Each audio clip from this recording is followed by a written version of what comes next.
ফিফার বর্ষসেরা পুরস্কার হাতে লিওনেল মেসি তাকিয়ে থাকলেন কিছুক্ষণ। ফুটবলের যাবতীয় অর্জন, রেকর্ড যার হাতের মুঠোয়, সেই মানুষটি কি ভাবছিলেন তখন? করতালির মাধ্যমে শুরু করা তার সাবলীল বক্তব্যে জানা গেল একটু বাদেই মেসি জানালেন স্বপ্ন ছুঁতে পেরে তিনি ভাগ্যবান।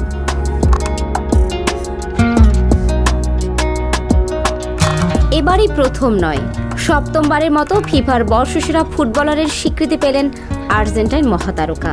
এই পুরস্কার তো তার কাছে আহামরি কিছু নয়, তবু অনুভূতি জানাতে গিয়ে আবেগী হয়ে উঠলেন মেসি। স্বপ্ন পূরণের অভিযানে পাশে পাওয়া সতীর্থদের প্রতি কৃতজ্ঞতা জানালেন।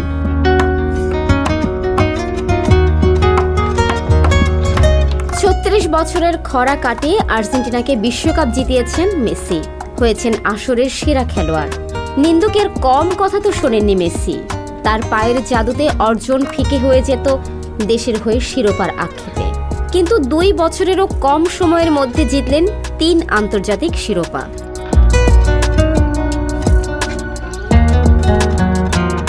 এমন একটা বছর কাটানোর পর এটা তো অনুমেয় ছিল বছরের সেরা খেলোয়াড় হতে যাচ্ছেন মেসি। এবার শেষ হলো আনুষ্ঠানিকতার পালাও।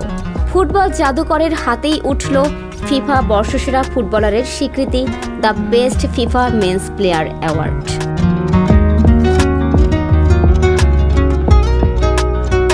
সোমবার ফ্রান্সের রাজধানী প্যারিসে the best FIFA football awards অনুষ্ঠানে বর্ষসেরা ফুটবলার হিসেবে মেসির নাম ঘোষণা করেন ফিফা সভাপতি জিয়ানলুইজি ইনফান্তিনো। পুরস্কার হাতে মেসি বলেন, এটা অকল্পনীয়, দুর্দান্ত একটা বছর কাটিয়েছি। এখানে থাকতে পারা আনন্দের। থাকতে পারতাম না যদি সতীর্থরা আমাকে সহযোগিতা না করত। খুব কম মানুষই দীর্ঘদিন ধরে দেখা স্বপ্ন পূরণ করতে পারে। আমি পেরেছি এবং নিজেকে ভাগ্যবান মনে করছি। এই সুন্দর মুহূর্তটির জন্য অপেক্ষায় থাকা পরিবার ও আর্জেন্টিনার মানুষদের ধন্যবাদ জানাতে চাই। আমার এই স্মৃতি আজীবন মনে থাকবে।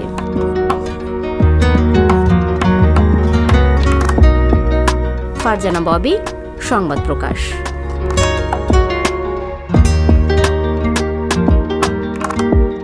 সংবাদ, ফিচার ও অনুষ্ঠানের জন্য ভিজিট করুন সংবাদ প্রকাশের ওয়েবসাইট এবং যুক্ত থাকুন ফেসবুক পেজ ও ইউটিউব চ্যানেলের সঙ্গে।